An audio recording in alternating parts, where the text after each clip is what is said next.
I'm Better Called Chad, and this is June lawn care for Zoysia grass. Check this out. I finally got some Better Called Chad shirts. I don't have them for sale or anything, but they're just awesome to wear. If people like them enough, maybe I'll put some up for sale, but they're mainly just for me to rep my own brand in my video, so I'm happy they're here. Also, I have bettercalledchad.com. Online consultations and custom lawn kits, and I just started a Patreon. As I've been posting more videos on YouTube, the income hasn't seemed to increase. I don't know if something's going on or what's up with that, but I want to do this absolutely full time and keep making videos for you. But seems like I'm making a lot more videos than I ever have, and they've been better, but unfortunately the income hasn't been enough to keep sustaining that. So I've made a Patreon at $6 a month where I'm gonna post these videos.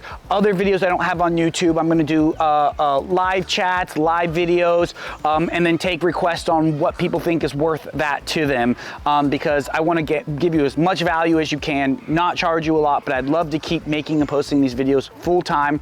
So I have my Patreon linked in the description, but don't feel like you have to at all. I love making these videos, and you're more than welcome to watch them here free on YouTube. So let me get right into this video. It's June and the heat is here and the grass is growing. That's why I'm making this video in the shade, and also I'm getting eaten alive by bugs at the same time. Welcome to Florida. Now, your spring fert should be down, the grass should be green, and you should be getting good growth, and all that dormant zoysia should absolutely be done with. Now, for fertilizer, less is better for zoysia grass. We don't want to promote too much growth in zoysia, and you can do that by overfeeding the lawn with nitrogen. Now, if the lawn's growing at a fair pace, looking pretty good, now's the time to just add iron. If you want maybe a little more green out of it and it's growing fine, then just add iron. That's gonna give you the green without promoting more growth like nitrogen would. Now, for my more southern people with sandy soil, and now might be a good time to give the lawn a little bit more food, because it's been so long since the spring fertilizer. Now, again, if the zoysia is green and growing, leave it alone or add some iron.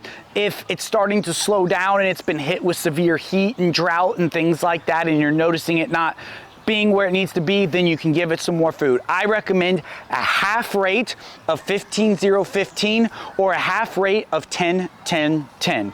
That's enough to give it just that little bit of nitrogen boost to keep going, and you can add iron as well to keep the color. But you want to make sure you haven't added any nitrogen for at least 45 to 60 days, because again, we don't want to be overfeeding, but it's really tough in these hot sandy areas. Zoysia is a lot more difficult to care for than up north, and even when you have clay to loamy soils. Now, just make sure you don't overdo it with that fertilizer. When you're just using iron or even micronutrients, you're good to go. You're not going to promote too much growth, but once you get a little bit of nitrogen going, don't overdo it. Less is more for zoysia grass. Now, for pests, we're getting into pest season, especially for my southern people. Now, the great news is about zoysia, it's a lot less common to get pests than a lot of other southern and warm season turf grasses. And the pest it does usually get, it does pretty minimal damage. Common ones you're gonna see is gonna be grubs,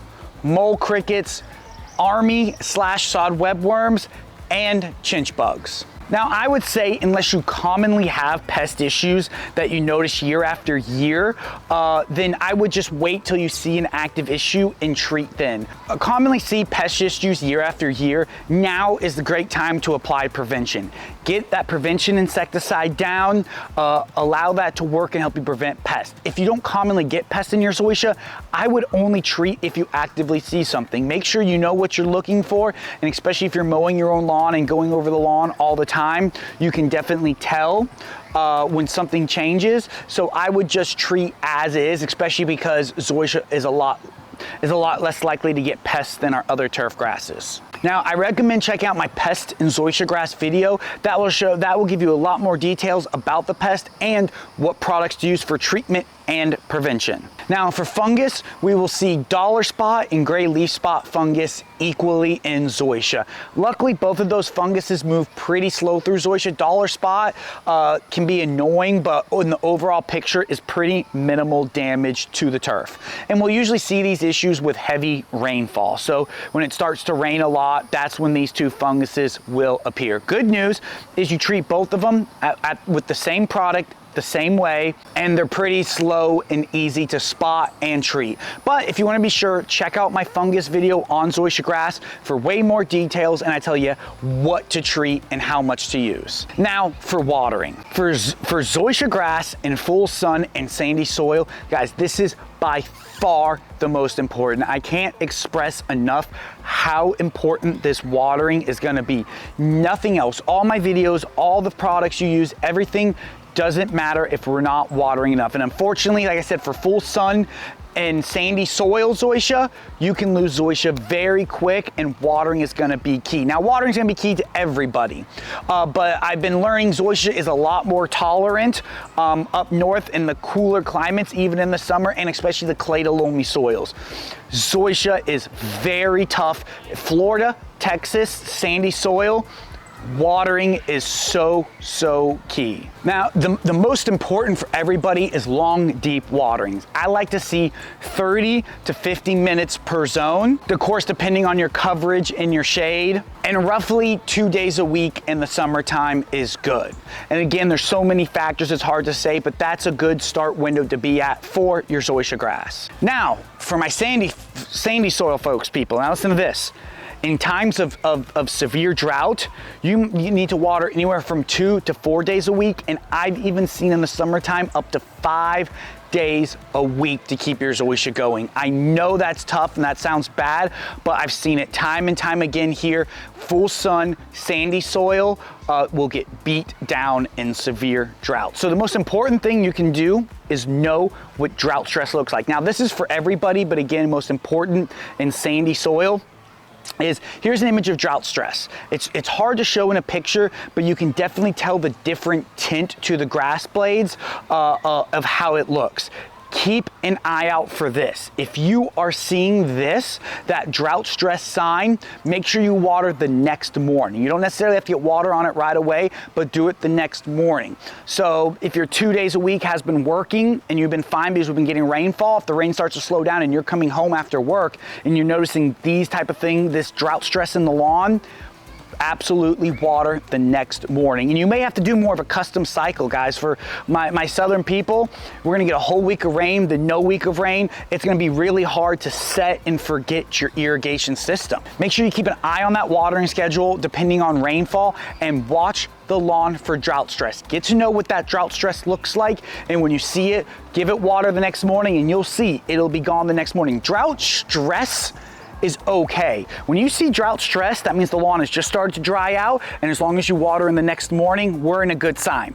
After about 3 days of drought stress, we get drought damage, and that's where then you put water on it, we have areas damaged, and that you'll need to do soil and other things to get it to bounce back. But when you see the stress that I'm showing in these pictures, that's fine. That's just the beginning. Get water on it the next morning and you're back in action.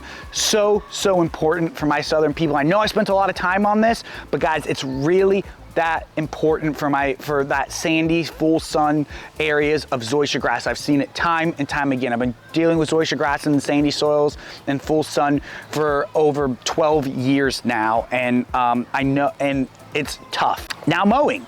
Mowing is really important for Zoysia too, more important than other grasses, but mowing at the right height and the right frequency makes a big difference. Now, most Zoysia likes 1.5 to 2.5 inches. I usually, for Zoysia, like to stay around the 2 to 2.5 side, especially in the south, but if you're further up north, you can go a little bit lower, but Zoysia does look great at a 2 to 2.5 inch cut. Zoysia also likes to be mowed frequently. So at minimum 1 day a week, ideally 2 days a week. I know, but Zoysia, only the tips of the grass are green. So when you're mowing once a week, you get that browning. People always say the Zoysia looks great when it grows up, you mow it and it looks bad. And then about midway through the week, it looks great again. So, and that's just how Zoysia is. You didn't do anything wrong mowing it besides it growing too much. You could be fertilizing it too much and making it grow, but cutting more of the blade off. Not enough to stress it, but just to see that brown because only the tips are green. Zoysia's prime is cutting very small amounts. You want Zoysia to grow at a slow pace. That way you don't have to mow more. That's why I talk about when I the fertilizer, using the less is better, using low amounts of nitrogen. You have to use enough to feed it, but low amounts of nitrogen so you don't promote too much growth. So when you cut it, you don't have to be on as frequent as a schedule. But Zoysia likes to be mowed frequently, 2 days a week. And when you mow it, cutting little bits is okay. Almost feeling like sometimes you're just cutting the very tips. That's actually ideal. I know it's less satisfying when you mow, but that's prime for how Zoysia likes to be mowed. That is it. I'm being eaten alive by bugs, but I'm in the shade, so I'm not hot. In Florida, you must pick and choose in the summertime what you will suffer by, but it's beautiful here. So hard to complain. Now, I appreciate all the support on the channel. Please check out my Patreon. It's not something you absolutely have to do. I love doing this full time, and unfortunately, for some reason, YouTube, the more I'm doing, I'm not really making much more. So it's kind of hard for me to keep going in this direction. But I want to absolutely keep doing it. So if you love my work, support me on Patreon. I'm not really sure what I'm going to do yet, but I'm going to offer something of value, and I'll take all the suggestions that help. Links in the description. BetterCallChad.com. Liking and subscribing is the best free way to help me. So you don't even have to pay me at all. If you like my videos, please like, subscribe, and even leave a comment. That's the best way to help. So I appreciate everyone, all the support. Have a great rest of your day.